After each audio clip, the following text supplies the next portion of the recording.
मित्रांनो, साथ निभाना साथिया या मालिकेतील गोपी भाऊच्या भूमिकेतील प्रसिद्ध अभिनेत्री देवलीना ही सर्वांची लाडकी अभिनेत्री आहे। मात्र आता देवलीनाच्या आयुष्यात तिला हादरवणारी एक घटना घडली आहे। देवलीनाच्या जवळच्या मित्राची अमेरिकेत हत्या करण्यात आली आहे, त्यामुळे तिला जबर धक्का बसला आहे।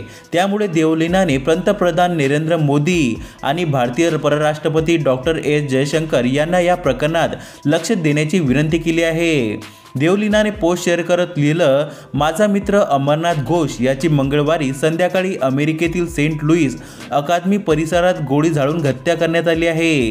तो कुटुंबातील एकुलता एक मुलगा होता, त्याला आईवडील कोणीही नव्हतं। माझा मित्र हा मूळचा कोलकात्यामध्ये राहणारा होता, तो अमेरिकेत PhD करत होता। संध्याकाळी फिरायला निघायला असता अचानक काही अज्ञात व्यक्तींनी त्यांच्यावर अनेक गोळ्या झाडल्या। निदान त्याच्या हत्येमागचे कारण तरी कळायला हवे, असे म्हणत देवलीनाने पंतप्रधान नरेंद्र मोदी यांना विनंती केली आहे। तर मित्रांनो, तुमचं या घटनेबद्दल काय मत आहे आम्हाला कमेंट करून नक्की सांगा।